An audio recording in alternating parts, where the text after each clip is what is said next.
accountable for what comes out. I'm known for running my mouth. I wanna be accountable for what comes out. And we're back with another Star Wars Force Arena video.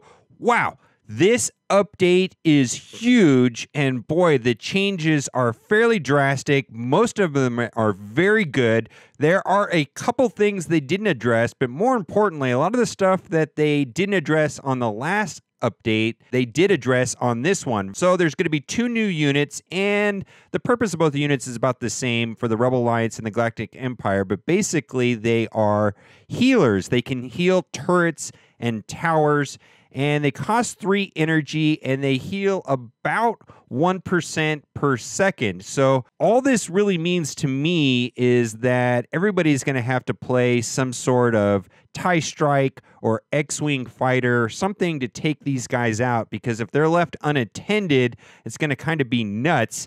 And so you got to take them out. They cost 3 energy, so a TIE Strike on this guy right here would be an even energy trade. They're very low health.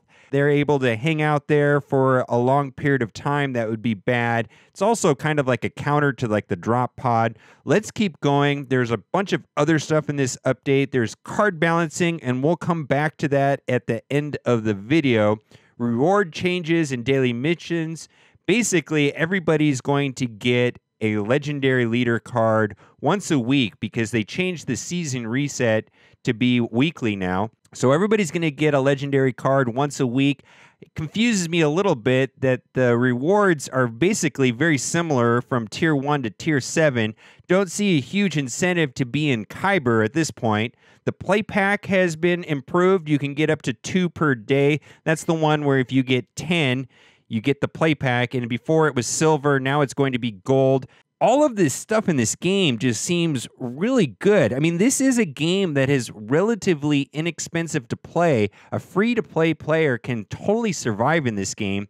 Now there's a daily mission, and the daily missions will give you credits, and you can get anywhere from 500 to 1,000 credits. We'll have to see what actually you get. Not sure if that's going to be a 1/6 chance to get 10,000 credits. I like this because my biggest problem with this game has been queue times. And if people are now have an incentive to play every day, that means there's going to be more players in queue. Pretty much that is my biggest problem with this game. I love this game. I love how it plays. It's a really smart game, requires a lot of skill, but waiting 3-4 minutes for queue times is the epitome of not fun is for me, especially on a phone. I just don't have time to wait around on a phone. There's a beginner pack. Not really sure what that is, but it looks like it opens up very quickly. Guild changes. Now you can see some new icons and how your guild members are online. Friendly match. Now, I'm hoping this goes to another level, but basically you can do a friendly match where everything is capped at a certain level. Legendaries, uniques at 1, epics at 4, rares at 6, commons at 8. I kind of hope that this becomes a tournament format where everybody has a level playing field and it becomes just a function of skill. And I think that I have most of my cards above that level currently, so that'll be fun to test out cards and to see really how good they are when you're playing against someone that has the same card levels. It is not fun to play when you have like level 13 commons and your opponent has level 16 or higher commons. You just get wiped out. So this friendly match system, hopefully this will be like a tournament mode in the future. I know they've talked about making tournaments. So they improved the chat system and some emoticons. Looks like you can also type in a message.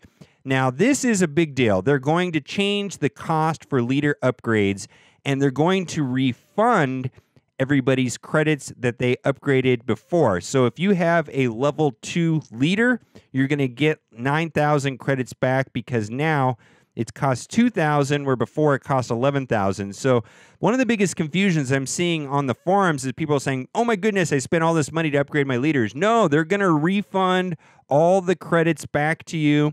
That is very cool. Boy, this game seems so fair.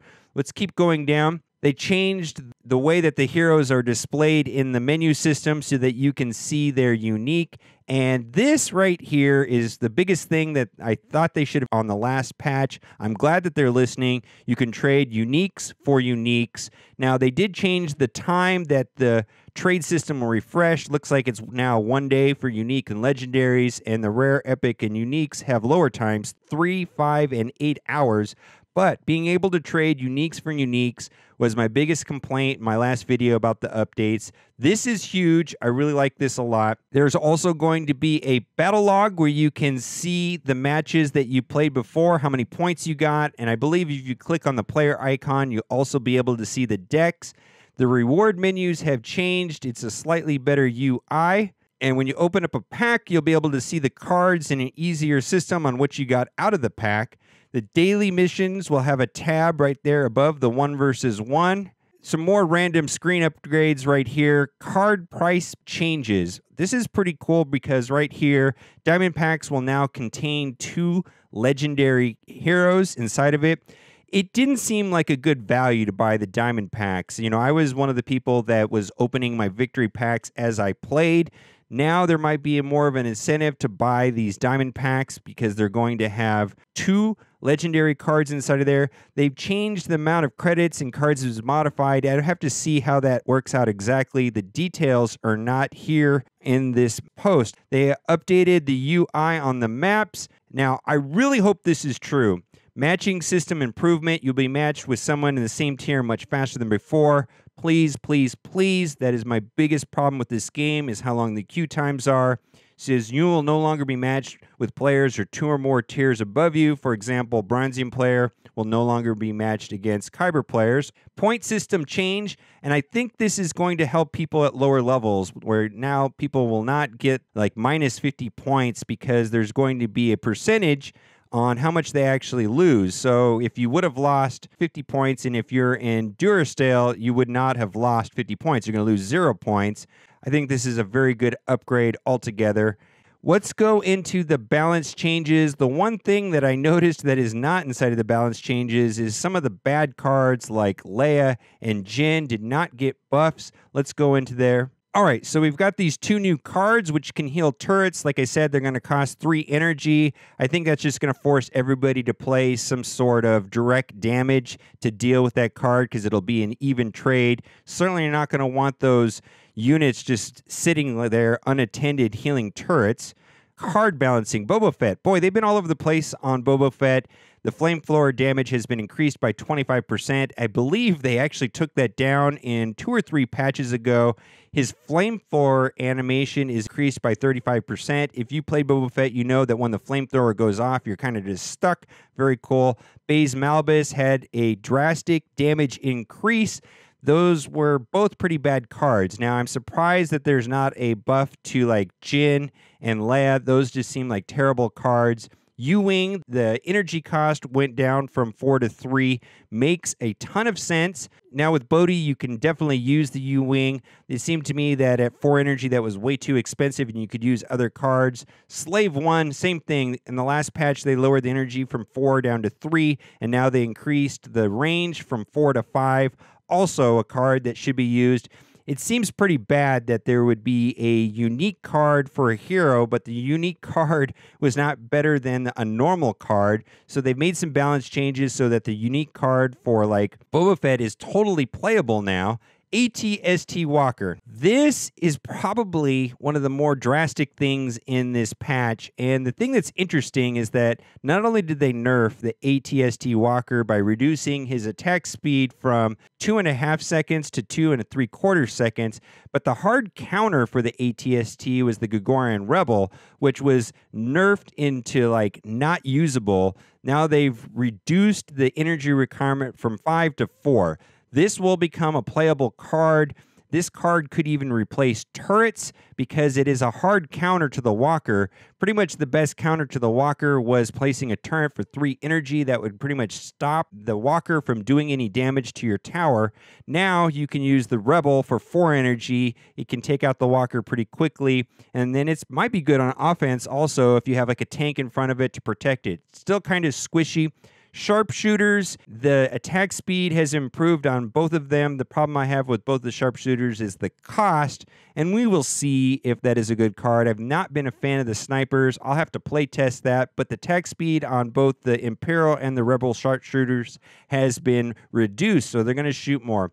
Now, Australian Rebel Warrior, the energy requirement has decreased from 4 to 3. This could be a playable card. The damage output, and then the Rebel Drop Pod energy requirement was decreased from 5 down to 4. Now, I thought the Drop Pod was a pretty good card even at 5. At 4, this becomes even more important. I think this Drop Pod card is going to get a lot of use. Very good. Well, let me know what you think about all of these updates. I gotta tell you, all of these updates seem to have benefited the free-to-play player. It seems like they're listening to the player base and they're making a lot of good changes to make the game better. The one thing that I hope out of all of these things is that the queue times are reduced. That has been my main thing. And if more people play this game, of course, queue times are going to be better. And I think that some of the incentives on daily rewards will have people being more active in this game. So let me know in the comment section what you think. I think it's pretty good. I kind of wish that there were some more buffs to the Rebel leaders in specific, but maybe that'll be on the next one. All right, guys. Well, thank you for watching and keep on gaming.